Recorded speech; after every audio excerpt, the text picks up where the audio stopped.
Okay, तो बच्चा हमने अभी एक्टिविटी 9 देखी, उससे हमने क्या रिज़ल्ट निकाला कि जो आयरन नेल थी वो कॉपर सल्फेट सॉल्यूशन में डिप हो गई थी, है ना।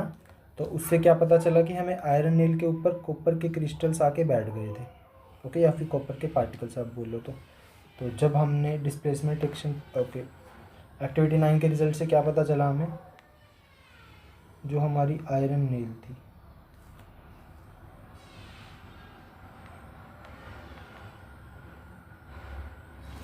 Our iron nail become brownish in nature. ठीक है, यहाँ पे कलर की वजह से आपको शायद नहीं दिख रहा होगा, पर वो ब्राउनिश हो जाती है, एकदम dark brown, brownish in colour and the blue color of the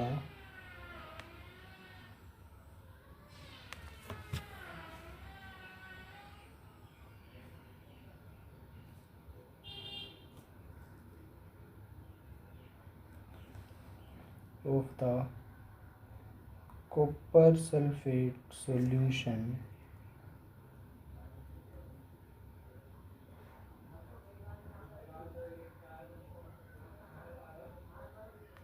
वो फेड हो जाता है, ओके।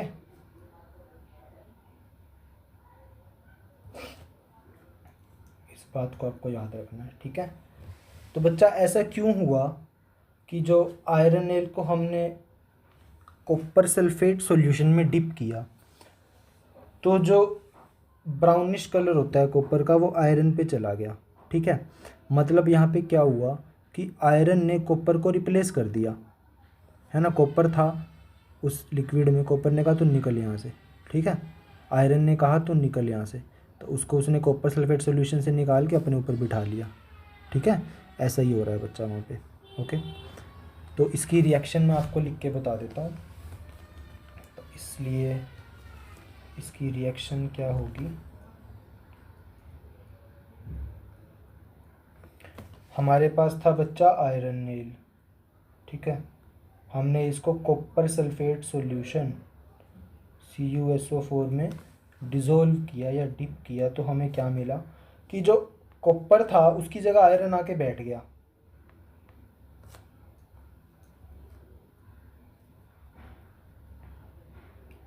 FeSO4 हो गया और कॉपर अलग निकल जाता है यहाँ से, है ना। देखा था हमने, कॉपर को आयरन नेल पे उतार लिया था अलग से, ठीक है। तो बच्चा ये था, ये होता है हमारा copper sulphate CuSO4,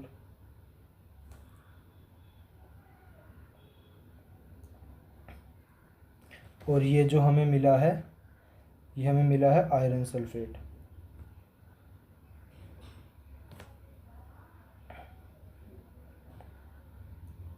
brownish colour का होगा।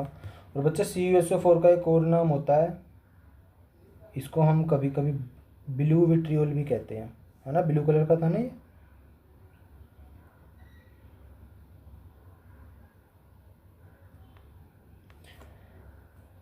विट्रियल, VITRIOL, ब्लू विट्रियल भी बोलते हैं इसको, ओके। That's it. तो बच्चे इस सेक्शन में हमने क्या देखा कि क्या हुआ, जो हमारे पास Fe था, Fe होता है आयरन, इसने डिस्प्लेस कर दिया कॉपर को, आपको रिएक्शन में भी दिख रहा होगा, डिस्प्लेस्ड कॉपर, आयरन ने कॉपर को डिस्प्लेस कर दिया, ठीक है। अब बच्चा आपका क्वेश्चन होना चाहिए, सर आयरन में ऐसी क्या ताकत है कि इसने डिस्प्लेस कर दिया कॉपर को, इसके पास कुछ तो होगा ना पावरफुल चीज़ जो ये डिस्प्लेस कर पा रहा है ना। तो बच्चा इसका रीज़न क्या है, आयरन ने कॉपर को डिस्प्लेस क्यों किया है, बिकॉज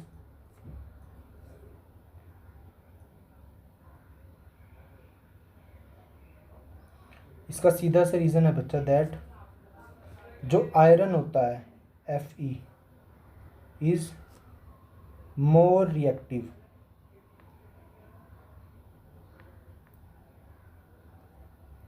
ज़्यादा रिएक्टिव होता है देन Cu कॉपर से, ठीक है। ये ज़्यादा रिएक्टिव है, मतलब ये ज़्यादा चीज़ों के साथ रिएक्ट कर सकता है और वाइग्रेसली रिएक्ट कर सकता है, ठीक है। जनरली मोर रिएक्टिव का यही मतलब होता है, ठीक है। या फिर अगर आपको वैसे ही याद करना है तो मैं आपको बता दूँ कि रिएक्टिविटी सीरीज़ होती है, उसमें हर सब्सटेंस की रिएक्टिविटी निकालते हैं कि किसकी कितनी है, वो आपके काम में आएगी और वो आपको दे भी दी जाएगी, ठीक है। जब आपके काम में आएगी, आपको याद करनी होगी पूरी की पूरी, उसके बेस पे हम बताते हैं कि कौन सा ज़्यादा रिएक्टिव मेटल है, कौन सा कम रिएक्टिव मेटल है। पर यहाँ पे अब अभी याद रखो कि जो हाई रिएक्टिव मेटल है वो लो रिएक्टिव मेटल को डिस्प्लेस कर देता है, ठीक है। तो क्योंकि यहाँ पे आयरन ने कॉपर को डिस्प्लेस किया है, तो इसलिए ये रिएक्शन क्या हो जाती है, डिस्प्लेसमेंट रिएक्शन, ठीक है। और आयरन ने ही कॉपर को डिस्प्लेस क्यों किया है, क्योंकि आयरन जो है वो ज़्यादा रिएक्टिव है कॉपर से, ओके। तो अच्छा, मैं इसमें थोड़ा सा एक हेडिंग से डाल के लिख देता हूँ, that in this reaction atoms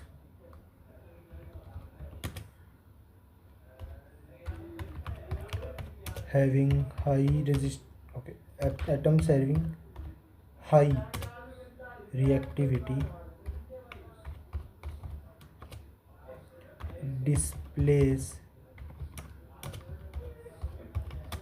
atoms having low reactivity, ठीक है, and takes up their place, और उनकी जगह जाके बैठ जाते हैं, ठीक है। इस रिएक्शन में क्या हुआ बच्चा, एटम्स जिनकी रिएक्टिविटी ज़्यादा है वो कम रिएक्टिव मेटल को डिस्प्लेस कर देते हैं और उनकी जगह पे जाके बैठ जाते हैं, ठीक है, ओके। बच्चा एक टेस्ट हो गया हमारा, है ना। अब इसी के बेस पे हम एक और रिएक्शन पढ़ते हैं, वो है जिंक और कॉपर सल्फेट की रिएक्शन, ठीक है। इसमें भी सेम चीज़ होगी बच्चा, देखो जो जिंक होगा जब उसको कॉपर सल्फेट के साथ रिएक्ट करवाएंगे तो बच्चा यहाँ पे ZnSO4 बन जाता है, जिंक सल्फेट, और साथ में कॉपर अलग से निकल जाता है, ठीक है। तो ये भी पिछले वाले की तरह रिएक्शन है, ये कॉपर सल्फेट है और राइट में हमें क्या मिल गया, जिंक सल्फेट बोलते हैं इसको,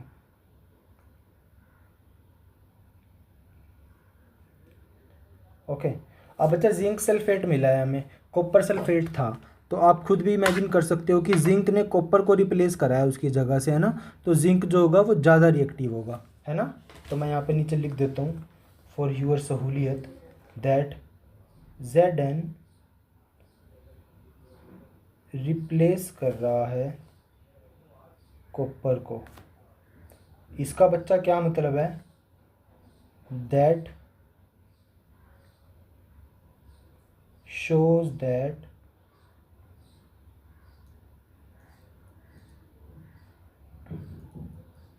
कि जो जिंक है is more reactive than copper, that's it, ठीक है बच्चा। थर्ड जो है हमारा वो है लेड का और कॉपर क्लोराइड का, ठीक है, रिएक्शन। Pb जो कि हमारा लेड होता है बच्चा, ये भी एक मेटल होता है, और कॉपर क्लोराइड, ठीक है। तो इसको आप, मैं लिख देता हूँ फिर भी आपको बोलना ना है तो, कॉपर क्लोराइड,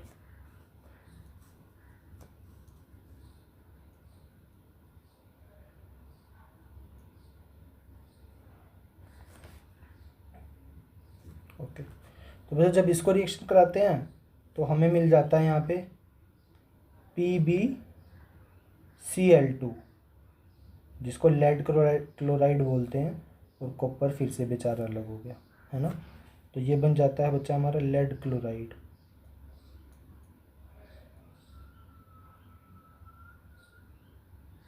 ओके। तो बच्चा यहाँ पे हमें क्या दिखा, दैट Pb ने डिस्प्लेस करा है Cu को, लेड ने कॉपर को डिस्प्लेस किया है, तो इसका मतलब क्या है, देयरफॉर जो लेड है is more reactive.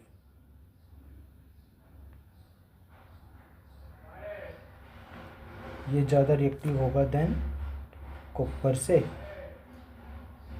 That's it. Okay बच्चा, डिस्प्लेसमेंट रिएक्शन में हमें इतना ही पढ़ना है। Okay, coming to the next, और हमारी फोर्थ रिएक्शन जो है वो है, अच्छा हमने कोई नेमिंग करी है, लेट मी चेक।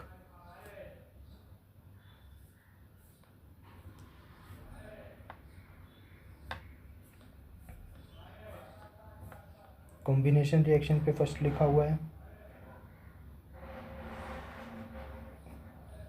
डिकम्पोजिशन पे सेकंड लिखा हुआ है, तो बच्चा डिस्प्लेसमेंट पे हम थर्ड लिख देते हैं।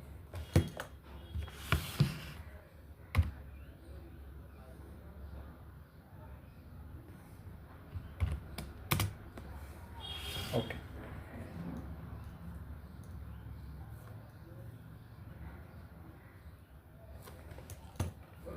कमिंग टू द बच्चा फोर्थ रिएक्शन, जो कि हमारी इस चैप्टर की लास्ट टाइप ऑफ रिएक्शन भी है।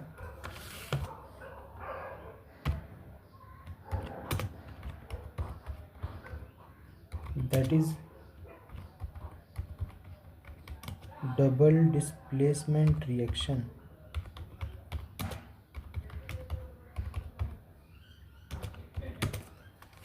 ओके तो बच्चा इसके लिए हम आपको पहले एक्टिविटी दिखाएंगे। तो बच्चा डबल डिस्प्लेसमेंट रिएक्शन के लिए एक्टिविटी 10 से क्या रिजल्ट निकला है कि जो हमने यहाँ से रिजल्ट निकाला है उस रिजल्ट में ये निकल के आया कि वाइट सब्सटेंस बना है ना, वाइट सब्सटेंस बना है, वाइट सब्सटेंस बना है जो कि पानी में इनसोल्यूबल होता है। ठीक है, वाइट सब्सटेंस मिला है that is insoluble in water.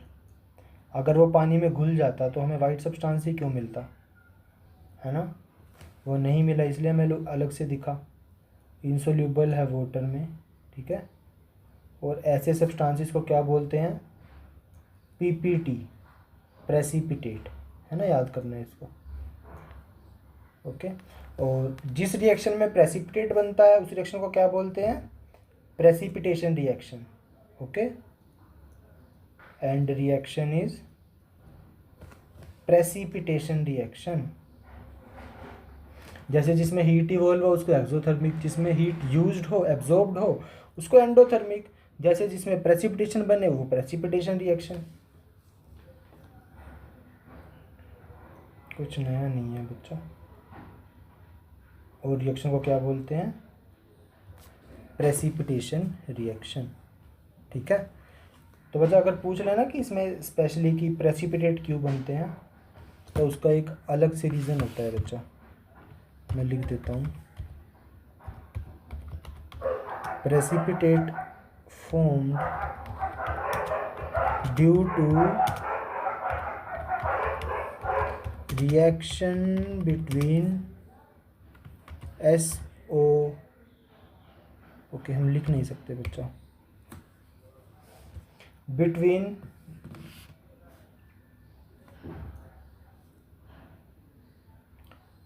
SO4 2 negative and Ba2 positive ions. ठीक है, इसका रीज़न मैं क्यों लिखा हूँ यहाँ पे अभी बताता हूँ आपको। अभी हम रिएक्शन लिखते हैं फिर आपको समझ आएगा। ओके बच्चा, पहले रिएक्शन देख लो कौन सी इन्वॉल्व है यहाँ पे।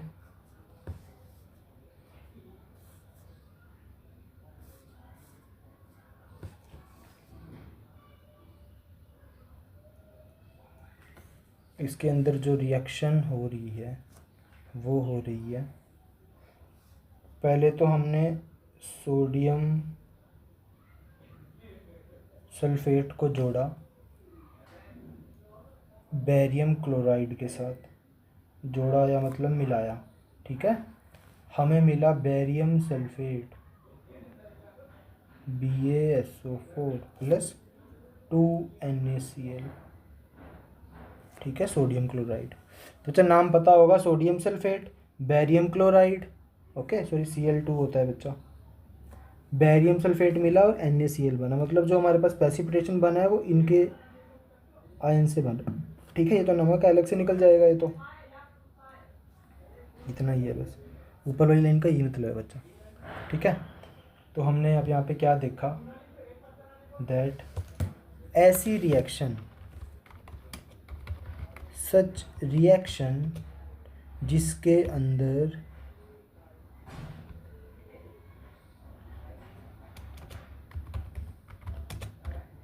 देयर इज एन एक्सचेंज हो रहा हो, किसका, आयंस का, between the reactants are called double displacement reactions, okay बच्चा। ऐसी रिएक्शन जिसके अंदर आयंस का भी एक्सचेंज हो रहा हो, है ना, दिखा ना हमने, सोडियम सल्फेट और बेरियम के आयंस का एक्सचेंज हो रहा है जो हमें वाइट प्रेसिपिटेट बना के दे रहा है। तो इसकी वजह से भी इस रिएक्शन को क्या बोलते हैं हम, डबल डिस्प्लेसमेंट रिएक्शन। और डबल डिस्प्लेसमेंट का मतलब है कि दो बार डिस्प्लेसमेंट हुआ है, एक ने एक को डिस्प्लेस करा है, एक ने एक को डिस्प्लेस करा है, वैसे भी समझ सकते हो आप। देखो जैसे सोडियम की जगह तो बैरियम आ गया और बैरियम की जगह सोडियम चला गया। प्रोडक्ट्स में देखो अब ध्यान से, Na2SO4 था, यहाँ पे SO4 तो रहा पर उसकी जगह बेरिलियम आ गया, है ना, तो एक डिस्प्लेसमेंट हो गई। दूसरी क्या, अब जो सोडियम निकला वो बी की जगह जाके बैठ गया, तो दूसरी डिस्प्लेसमेंट हो गई, ठीक है, जिसकी वजह से हमें 2NaCl मिला। तो ये भी होता है बच्चा, ओके।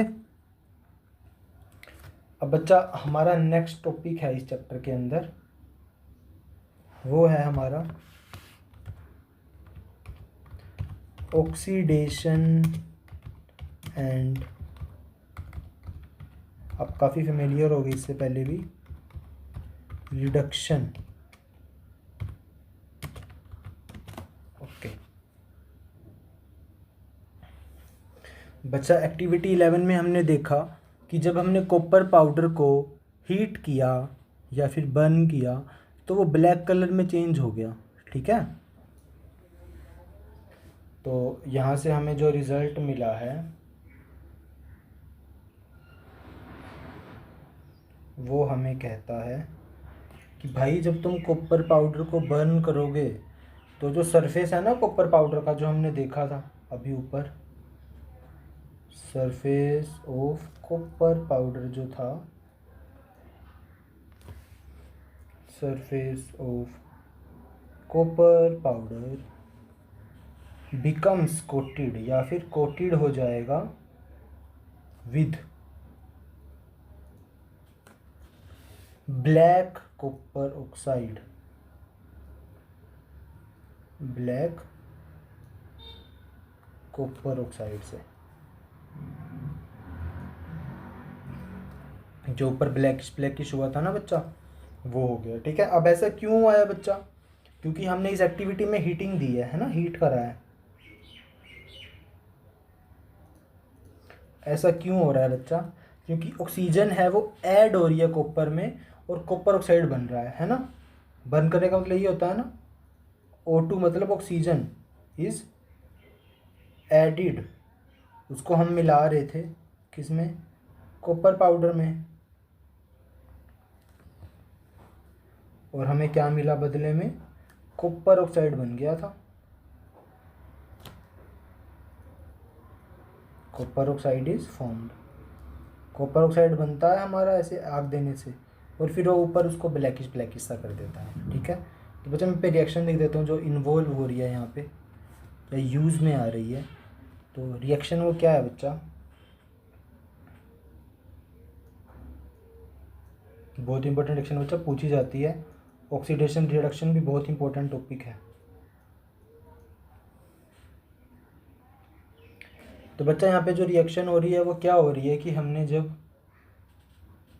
कॉपर में O2 मिलाया तो हमें मिला कॉपर ऑक्साइड जो होता है CuO। इसको बैलेंस करेंगे तो यहाँ पे 2 लगा देंगे। अब यहाँ कॉपर 2 है, ऑक्सीजन 2 है, वहाँ पे भी 2 हो जाएंगे। ठीक है, यहाँ पे ध्यान से देखो, मैं कुछ लिख रहा हूँ बच्चा। ठीक है, अब बच्चों हमने देखा क्या है यहाँ पे कि जो रिएक्टेंट में कॉपर था वो बेचारा अकेला बैठा है ना। जैसे ही वो प्रोडक्ट में जाता है, जैसे ही वो भैया ने प्रोडक्ट में घुसने की कोशिश करी है, देखो, है ना, तो जो हमारा कॉपर है वो ऑक्सीडाइज्ड हो गया है।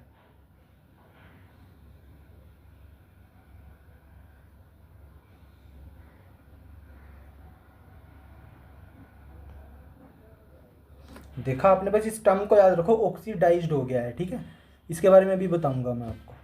ठीक है, और जो हमारा ये जो CuO है ये ब्लैक कलर की कोटिंग देता है हमें, जो हमने अभी ऊपर लिखा भी है। ठीक है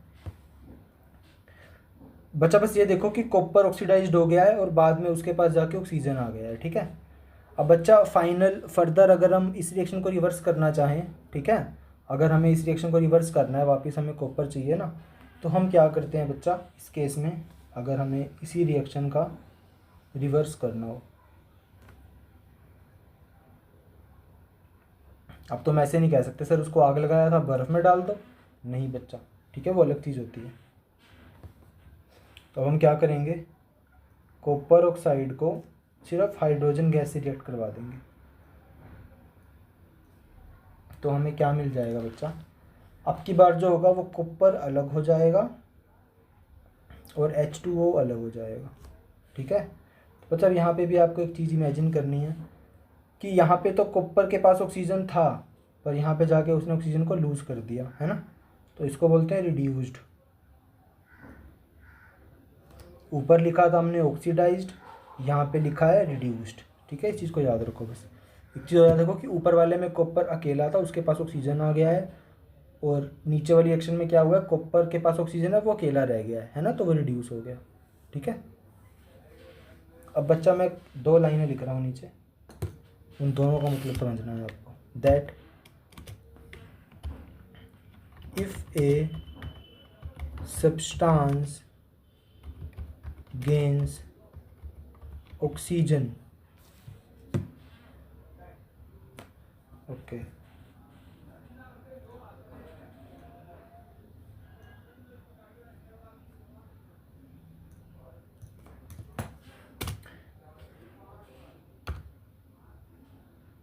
if a substance gains oxygen during a reaction, it is said to be oxidized. Okay, that's it. बच्चा यहाँ पे हमने क्या देखा कि कोई सब्सटेंस जो है वो ऑक्सीजन को गेन कर रहा है, तो हम कहेंगे कि वो ऑक्सीडाइज्ड हो गया है। ठीक है, देखो यहाँ पे ध्यान से, फर्स्ट रिएक्शन में कॉपर अकेला था रिएक्टेंट में, राइट में गया और उसके पास ऑक्सीजन आ गया, तो हमने क्या बोला, कॉपर ऑक्सीडाइज्ड हो चुका है। ठीक है, वही हमने यहाँ पे लिखा है कि अगर कोई सब्सटेंस ऑक्सीजन को गेन कर रहा है, देखो कॉपर ऊपर रिएक्शन में ऑक्सीजन को अपने पास बुला रहा है, गेन कर रहा है, तो इसलिए वो कॉपर कैसा हो जाएगा, ऑक्सीडाइज्ड हो गया। ठीक है, बिल्कुल, और ऑक्सीडाइज्ड हो रहा है तो इसी रिएक्शन को हम क्या बोलते हैं, oxidation reaction. Okay, and reaction is called as और नोन एज ऑक्सीडेशन रिएक्शन। बच्चा इस टर्म को याद रखना है, ये टर्म दोबारा आएगी आने वाले चैप्टर्स में। ठीक है, ऑक्सीडेशन। और दूसरी रिएक्शन में हमने क्या देखा बच्चा, इफ ए सब्सटेंस, दूसरी रिएक्शन आपको दिख रही है, इसके अंदर उसने लूज करा किसको, ऑक्सीजन को, during a reaction, therefore it is said to be reduced. Okay, okay,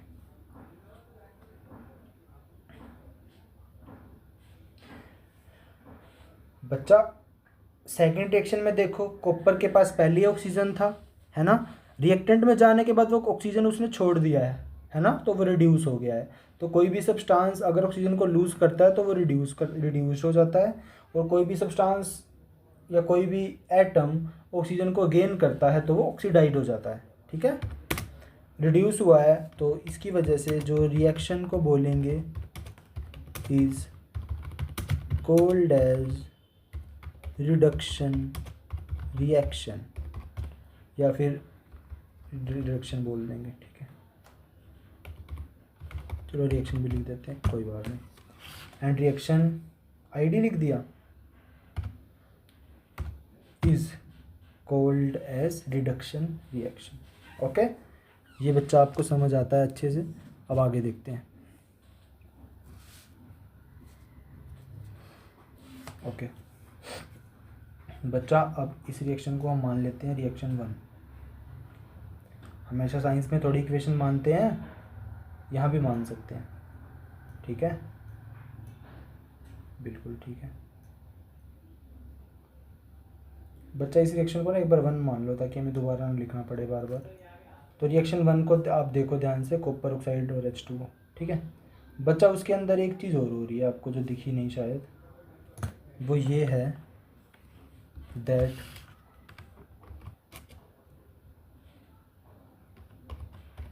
in reaction 1 जो हमारा हाइड्रोजन है is oxidized while Cu getting reduced। So इस चीज़ को बस आपको नोट करना है।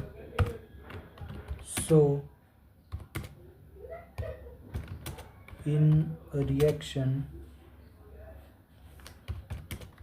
in which both oxidation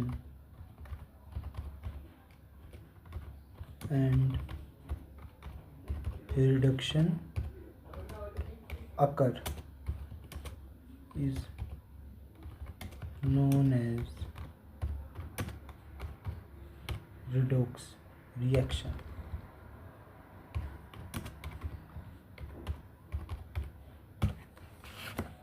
बच्चा रिएक्शन 1 को ध्यान से देखो, हमें क्या दिख रहा है कि कॉपर अपना ऑक्सीजन छोड़ रहा है तो वो रिड्यूस हो रहा है, हमें पता चल रहा है। और हाइड्रोजन जो है वो उसी ऑक्सीजन को ले रहा है अपने पास, है ना, तो हाइड्रोजन ऑक्सीडाइज्ड भी हो रहा है। एक ही रिएक्शन में दोनों हो रहे हैं, है ना। आप ध्यान से देखो कि कॉपर तो रिड्यूस हो रहा है, ठीक है, पर जो हाइड्रोजन है ये भैया यहाँ पे ऑक्सीडाइज्ड हो रहे हैं क्योंकि ऑक्सीजन को ले रहा है।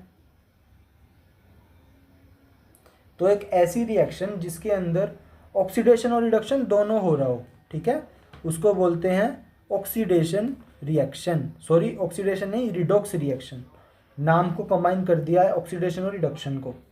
ऐसी रिएक्शन जिसके अंदर कोई भी सब्सटेंस ऑक्सीडाइज्ड हो रहा हो, ठीक है, और कोई दूसरा सब्सटेंस रिड्यूस्ड भी हो रहा हो, ठीक है, साथ में एक ही रिएक्शन में, तो वो रिएक्शन होती है रिडॉक्स रिएक्शन। जैसे मैं आपको अगर डिटेल्ड में थोड़ा सा और दोबारा से लिख के दिखा देता हूँ एक बार, कैसे, देखो हमारी जो रिएक्शन है बच्चा वो है कॉपर ऑक्साइड। इसके अंदर हमने H2 को मिलाया है और हमें रिज़ल्ट क्या मिला है, कॉपर अकेला रह गया और H2O अलग हो गया। ठीक है, देखो बच्चा, यहाँ पे तो कॉपर के पास ऑक्सीजन है, पर जब वो वहाँ गया तो उसके पास ऑक्सीजन नहीं रही, तो ये क्या हो गया, रिड्यूस। और यहाँ पे हाइड्रोजन को देख लो, ये अकेला था यहाँ पे, वहाँ पे जाके इसको ऑक्सीजन मिल गई तो ये ऑक्सीडाइज्ड हो गया। ठीक है, तो वही इसी रिएक्शन में देखो दोनों ही हो रहे हैं एक साथ, तो ऐसी रिएक्शन को बच्चा हम बोलते हैं रिडॉक्स रिएक्शन। ठीक है, तो थोड़े से और एग्जांपल दे देता हूँ मैं।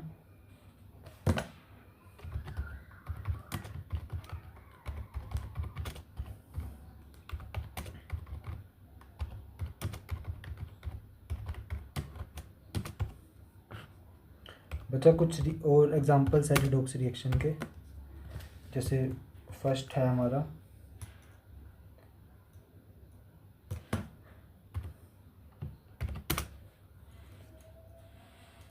जैसे बच्चा देखो फर्स्ट हमारा जिंक ऑक्साइड के अंदर जब हमने कार्बन को मिलाया, ठीक है, तो यहाँ पे क्या हो गया, Zn तो बेचारा अकेला रह गया और हमें साथ में कार्बन मोनोऑक्साइड मिल गया जिसको CO बोलते हैं, ठीक है। तो बच्चा देखो यहाँ पे जिंक ने तो ऑक्सीजन को लूज़ कर दिया और कार्बन ने ऑक्सीजन को गेन कर लिया, तो ऊपर वाला तो रिड्यूस्ड हो गया, नीचे वाला ऑक्सीडाइज्ड हो गया, ठीक है। ऐसे एग्जांपल नंबर 2 देखते हैं हम। इसके अंदर बच्चा क्या हो रहा है, ये है MnO2, इसको बोलते हैं manganese oxide plus HCl। Magnesium नहीं बोलते बच्चा इसको, वो तो Mg होता है मैग्नीशियम। तो ये हो जाता है MnCl2, साथ में हमें 2H2O मिल जाता है, साथ में Cl2, ठीक है। देखो बच्चा ध्यान से, Mn के पास ऑक्सीजन था, यहाँ पे इसने लूज़ कर दिया है, तो Mn क्या हो गया, रिड्यूस्ड। यहाँ पे HCl के पास ऑक्सीजन नहीं है, इसके पास यहाँ पे जाके ऑक्सीजन आ गया, सॉरी बच्चा यहाँ पे 2H2O आएगा प्लस, ठीक है। तो ये बच्चा ऑक्सीडाइज्ड हो गया, ठीक है। बस आपको समझ आ रहा है, उसमें कोई ज़्यादा तीर मारने वाली बात नहीं है, ओके। तो बच्चा ये थी ऑक्सीडेशन और रिडक्शन रिएक्शन। अब हमारे लास्ट के 2 प्यारे से टॉपिक बचे हैं, इफेक्ट्स ऑफ ऑक्सीडेशन और रिएक्शन, ठीक है। सॉरी एक ही टॉपिक है, इसके अंदर ही 2 सब टॉपिक हैं।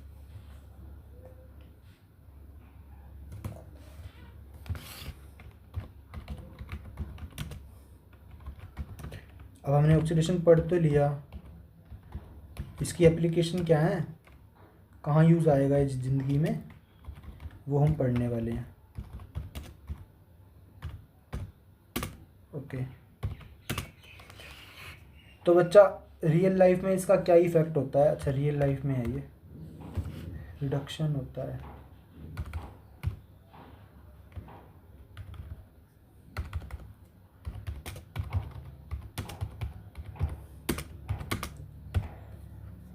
तो बच्चा पहला जो इसका इफेक्ट देखने को मिलता है उसको बोलते हैं हम कोरोजन। कोरोजन की हिंदी होती है सड़ना, ठीक है।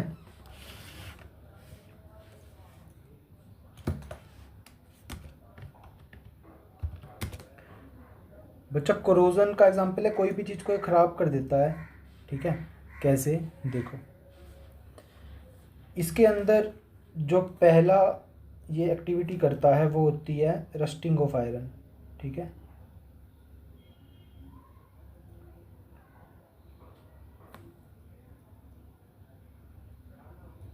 ओके, तो रस्टिंग ऑफ आयरन को ये ख़राब कर देता है, मतलब रस्टिंग ऑफ आयरन में ये हेल्प करता है। रस्टिंग ऑफ आयरन को ख़राब कैसे करेगा, है ना, आयरन को रस्ट कर देता है बच्चा ये, ठीक है। रस्ट होता है जंग लगना, ठीक है, वो ऑक्सीडेशन की एक्टिविटी है। इसकी रिएक्शन बताएं आपको, चलो आपको इसकी रिएक्शन बच्चा। रस्टिंग ऑफ आयरन में जो रिएक्शन इन्वॉल्व होती है वो क्या होती है, होता तो हमारे पास आयरन ही है, बस ये ऑक्सीडाइड हो जाता है, मतलब ऑक्सीजन की प्रेजेंस में आ जाता है, ठीक है। तो ये हमें क्या दे देता है, Fe2O3, ठीक है। इस चीज़ को याद रखना है बच्चा आपने, ठीक है। तो देखो यहाँ पे जो आयरन जो है वो ऑक्सीडाइज्ड हो गया है, ठीक है। हालांकि ये रिएक्शन कंप्लीट नहीं है क्योंकि कुछ वाटर का फैक्टर भी आएगा यहाँ पे, पर आपको बस याद रखना है कि जो आयरन है वो ऑक्सीडाइज्ड कैसे हो रहा है, ठीक है। क्योंकि एक्चुअली पूरी रिएक्शन पता है क्या होती है बच्चा, कुछ डैश नंबर ऑफ H2 होते हैं, मान लो पसले यहाँ पे, जिसे मैं अलग से कलर से रिप्रेजेंट कर देता हूँ। चलो इसको ऐड ही कर देते हैं हम इसमें ना, जाने देते हैं क्यों छोड़े। कुछ मान लो X number of H2O atom है हमारे एटम, सॉरी उसमें हमारे इन्वायरमेंट में, तो क्या होंगे, ये सबको कंबाइन कर लेता है। एक तो आयरन ऑक्साइड बना देता है Fe2O3, है ना, और साथ में कुछ X अमाउंट ऑफ जो H2 होते हैं वो इसके साथ जुड़े रहते हैं, ठीक है। और यही होता है रस्टिंग का फॉर्मूला बच्चा, ये वाला। जैसे हर चीज़ का केमिकल फॉर्मूला होता है, कैल्शियम कार्बोनेट का, मार्बल का हमने पढ़ा था, तो बच्चा रस्टिंग का फॉर्मूला ये होता है, ठीक है। तो ये होती है रिएक्शंस जो हमारे जब जो लोहे को जंग लगता है तो एक्टिविटी में आती है। ठीक है, तो बच्चा एक तो हमने पढ़ लिया कोरोजन। ठीक है, इसमें एक और है जो हमारा लास्ट टॉपिक है, वो होता है रेंसिडिटी।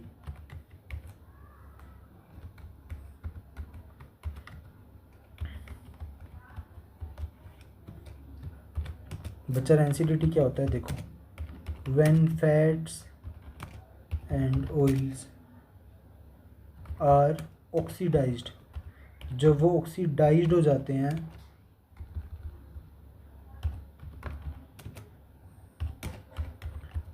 दे बिकेम रेंसिड, वो रेंसिड हो जाते हैं। ओके, रेंसिड का क्या मतलब है, एंड देयर जो उनकी स्मेल होती है वो, और जो उनका टेस्ट भी होता है, चेंज हो जाता है। ओके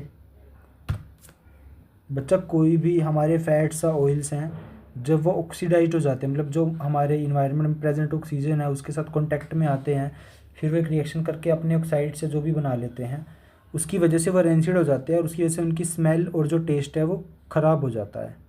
ठीक है, तो इस चीज़ को प्रिवेंट करने के लिए हम कुछ चीज़ें करते हैं कि हाउ टू प्रिवेंट रेंसिडिटी। ठीक है, पहले तो क्या, हम एंटीऑक्सीडेंट पैदा कर देते हैं, मतलब अपने खाने में कुछ एंटीऑक्सीडेंट डाल देते हैं जो उसको एसिडिटी से बचाते, या एंटीऑक्सीडेंट का क्या मतलब है कि ऑक्सीडेशन होने से बचाते हैं। ऐसे कुछ हम चीज़ें ऐड कर देते हैं जो ऑक्सीडेशन होने में उनकी हेल्प नहीं करती हैं, जो उसको नेगेटिव इम्पैक्ट डालती हैं ऑक्सीडेशन का, जो ऑक्सीडेशन होने ही नहीं देती हैं।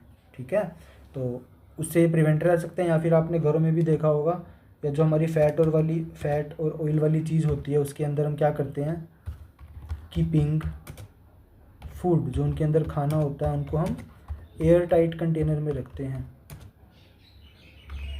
जिसके अंदर हवा भी ना घुसे, है ना, मॉइस्चर से बचा के, या फिर जो हमारे सब्सटेंस में होती है। ठीक है, अब बच्चा इसकी एक प्रैक्टिकल एप्लीकेशन है छोटी सी, वो ये है दैट जो हमारे चिप्स मैन्युफैक्चरर्स होते हैं, फैक्चर्स नहीं फैक्चरर्स, ओके, तो इनके पास ना बच्चा,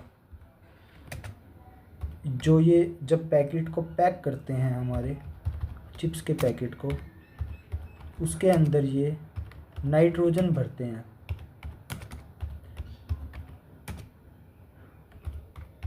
सच as nitrogen to prevent from getting oxidized. Okay, अब ऐसा क्यों है बच्चा, क्योंकि जो नाइट्रोजन गैस भरने का रीज़न ये है कि जो नाइट्रोजन होती है वो ऑक्सीडेशन इतनी आसानी से नहीं करती है। ठीक है, वो काफ़ी टाइम या उसके लिए काफ़ी मुश्किल है ऑक्सीडेशन करवाना, अगर करवाती है तो काफ़ी हार्डली करवाती है। ठीक है, तो इसलिए जनरली हमारे जो चिप्स के बैग्स होते हैं उसके अंदर हम नाइट्रोजन गैस को भरते हैं। ठीक है, तो बच्चा ये हमारा फर्स्ट चैप्टर हुआ ख़त्म।